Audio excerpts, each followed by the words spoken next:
इस लेक्चर में हम फिर से डीएफए की कुछ और प्रॉब्लम्स देखेंगे लाइक द प्रीवियस लेक्चर्स। तो पहली जो प्रॉब्लम है, तो दो प्रॉब्लम हम इस लेक्चर में डिस्कस करने वाले हैं।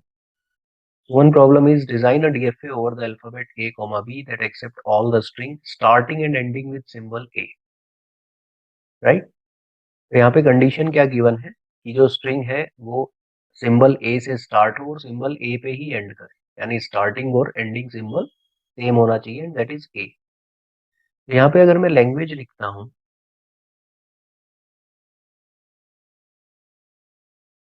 तो स्टार्टिंग और एंडिंग सिंबल ए है, राइट? तो स्मॉलेस्ट जो स्ट्रिंग है हमारी वो क्या होगी, जो ए से स्टार्ट हो और ए पे एंड हो, तो वो ए ही होने वाली है। ठीक है, फिर उसके अलावा क्या पॉसिबिलिटी है, इट कैन बी ए ए, ये भी ए से स्टार्ट हो रहा है, ए पे एंड हो रहा है। It can be like a b a और ट्रिपल ए, राइट? और it may be a, let's say a a b a, something like this and so, right? As usual सबसे छोटी स्ट्रिंग क्या बनने वाली है, ए, उसे एक्सेप्ट कराते हैं। तो क्यू वन क्यू वन को हम क्या कर देंगे, फाइनल स्टेट बना देंगे, और ये ट्रांजिशन हो गया किस पे, ए पे, ये इनिशियल स्टेट है। तो ये ए को एक्सेप्ट करेगा, राइट? और राइट, अच्छा एक चीज और हमें यहाँ पे ध्यान देनी है कि जो यहाँ पे डेड स्टेट होगी या नहीं होगी, राइट? तो ये क्वेश्चन है कि डेड स्टेट यहाँ पे हम ऐड कर सकते हैं या नहीं।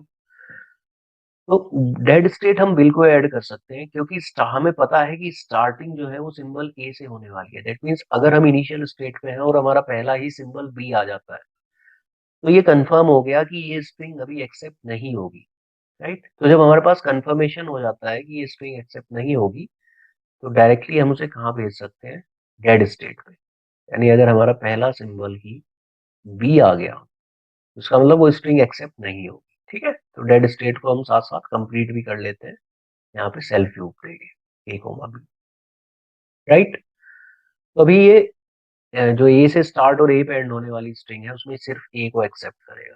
अब आप ये चीज देखो कि अगर आप Q1 पे हो, that means you are having a. अब इस ए के बाद you can have any number of a, that means you can have a, you can have triple a, you can have four times a and so on. कितने भी ए हो सकते हैं। तो क्या मैं यहाँ पे ए पे सेल्फ लूप दे सकता हूँ? यस, ठीक है। Now it will accept a triple a, four times a and so on. अब हम बात करते हैं कि if we are at Q1 and we are getting b, यानी ए के बाद अगर बी आ जाता है तो हम क्या करें। अब देखो यहाँ पे दो पॉसिबिलिटी बनती है। पहली पॉसिबिलिटी क्या है कि अगर आप अपने प्रीवियस जो लेक्चर्स हैं अगर आपने वहां पे ध्यान दिया हो, तो एक पॉसिबिलिटी है कि हम वापस जा सकते हैं क्यू नोट पे, क्योंकि क्यू नोट जो है वो सिंबल ए जनरेट कर रहा है, राइट? लेकिन यहाँ पे हमें एक चीज पे और ध्यान देना है कि क्यू नोट जो है वो सिंबल ए तो जनरेट कर रहा है, राइट? लेकिन क्यू नोट पे अगर हम जाएंगे तो एक पॉसिबिलिटी ये भी है कि we can also go to dead state. For example, आपने आपने बी पे आप क्यू नोट पे चले गए और उसके बाद फिर से आपके पास बी आ गया और फिर ए आ गया, राइट? सपोज ये स्ट्रिंग है, राइट? तो ए के बाद बी पे मैंने क्या किया है, I am going back to, suppose I am going back to q naught. अब बी पे मैं क्यू नोट पे चला गया, उसके बाद फिर से बी है, ये बी मुझे कहाँ ले जाएगा, डेड स्टेट पे। और उसके बाद ये ए जो है, ये जब एक बार आप डेड स्टेट पे पहुंच गए तो फिर आप डेड स्टेट पे ही रहोगे। दैट मीन्स ये स्ट्रिंग हमारी एक्सेप्ट होनी चाहिए, बट ये स्ट्रिंग एक्सेप्ट नहीं होगी, राइट? तो इसका मतलब हमें क्या समझ में आ रहा है कि हम यहाँ पे इस पर्टिकुलर केस में हम उस स्टेट पे नहीं जाएंगे जो स्टेट जिस स्टेट से हमारे पास डेड स्टेट पे जाने की पॉसिबिलिटी। ओके, क्वेश्चन आता है कि what else we can do. तो हम डेड स्टेट पे नहीं जा सकते, but yes we can go to some other state. तो यहाँ पे मैं एक और स्टेट ऐड करूंगा Q3। राइट। तो आपको ये क्लियर होना चाहिए कि यहाँ पे हमें Q3 की रिक्वायरमेंट क्यों हुई, हम Q नोट पे क्यों नहीं गए, राइट। तो अगर B आता है तो मैं Q3 पे जाऊंगा, ठीक है। अब फिर से Q3 को कंप्लीट करना है। अब लेट से आप Q3 पे हो, उसका मतलब आपके पास B आ गया है। अब अगर फिर से B आ जाता है तो मैं क्या करूं, should I go back to Q1? No, क्योंकि अगर मैं वापस Q1 पे चला गया तो वो एक्सेप्ट हो जाएगा। Q1 यानी एक्सेप्टिंग स्टेट पे मुझे तभी जाना है जब मेरे पास A आता है। दैट मीन्स अगर मेरे पास B आता है तो मैं इसी स्टेट पे रहूंगा, Q3 पे, ठीक है। Q3 पे ही मैं रहूंगा। और जैसे ही मेरे पास A आता है, राइट, तो suppose I am having like this, A आया, फिर B आया, B से मैं Q3 स्टेट पे चला गया, फिर लेट से एक और B आया और फिर मेरे पास A आ गया। अब ये देखो, ये स्ट्रिंग जो है वो A से स्टार्ट होके A पे एंड हो रही है। तो जैसे ही मेरे पास Q3 स्टेट पे A आएगा, मैं कहाँ चला जाऊंगा, सीधा I go to accepting state, that is Q1, ठीक है। तो आपको सारी चीजें, सारी पॉसिबिलिटीज देखनी पड़ेगी।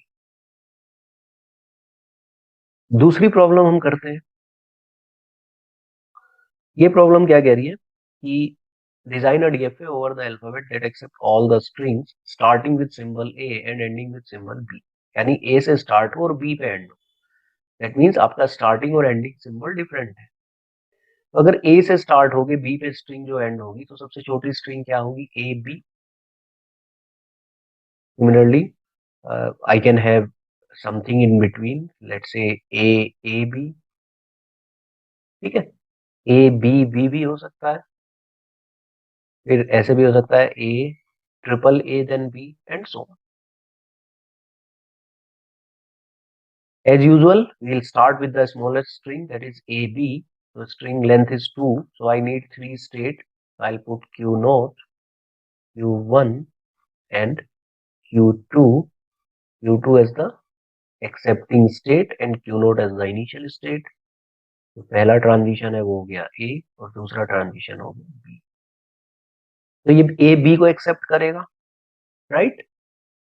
अब हम कंप्लीट करने की बात करते हैं। Q नोट को अगर मैं कंप्लीट करूँ, अब लेट्स से पहला सिंबल B आ गया मेरे पास, तो यहाँ पे डेड स्टेट ऐड कर सकता हूँ, ठीक है। क्योंकि अगर पहला सिंबल बी आ गया, अब मेरी स्ट्रिंग कहाँ से स्टार्ट होनी है, ए से, और अगर पहला ही सिंबल बी आ जाता है तो मुझे पता है कि ये एक्सेप्ट नहीं होगी। तो it may go to, I add dead state, right. Dead state को एज यूजुअल हम कैसे कंप्लीट करते हैं, विद द सेल्फ लूप, ठीक है। क्यू नोट कंप्लीट हो गया। ओके, अब हम Q1 पे बात करते हैं। अब अगर मैं Q1 पे हूं, दैट मीन्स मेरे पास ऑलरेडी ए आ चुका है।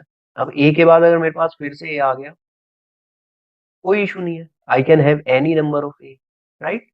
अगर उसके बाद मुझे बी मिलने वाला है, तभी तो मैं Q2 पे जाऊंगा एक्सेप्टिंग स्टेट पे। So I can have any number of a here. तो Q1 पे I can put a self loop of a. So it may be A B, it may be A then 2 A and then B, right? तो A B हो सकता है, it may be A then 2A then B हो सकता है, it may be 4A then B and so on। ये सारी string accept होंगी। अब हम बात करते हैं Q2 की। अगर आप Q2 पे हो तो एक चीज डेफिनेट है कि आपकी स्ट्रिंग A से स्टार्ट हुई है और उसके बाद आपको B मिल चुका है, ठीक है। अब इसके बाद अगर A आता है, if you are again having A, right, तो यहाँ पे क्या हुआ, स्ट्रिंग ए से स्टार्ट तो हुई है, लेकिन ए पे तो डेफिनेटली एंड नहीं होनी चाहिए, वो किस पे एंड होनी चाहिए, बी पे। तो हमें क्या करना पड़ेगा, बी को ढूंढना पड़ेगा। और बी जनरेट करने वाली जो डेफिनेटली जो स्टेट बी जनरेट करेगी, वो स्टेट कौन सी है, Q1 है। तो अगर Q2 पे मेरे पास ए आ जाता है तो मैं उस स्टेट पे जाऊंगा जो मुझे बी देगी, राइट। चलो दूसरी पॉसिबिलिटी देखते हैं। आप Q2 पे हो and you are having, that means you are having a b, और उसके बाद फिर से बी आ जाता है। एक भी आ गया या दो भी आ गए या तीन भी आ गए, कोई फर्क नहीं पड़ेगा, क्योंकि अल्टीमेटली मेरी स्ट्रिंग ए से स्टार्ट हो रही है और बी पे एंड हो रही है। That means if you are at Q2 and you are getting b here, so you can put a self loop here, okay। So this DFA, this machine will accept all the strings which are starting with symbol A and ending with symbol B, okay। चलो इस lecture को यहीं पे खत्म करते हैं, और next lecture में we'll see some other some new problems. Okay, thank you.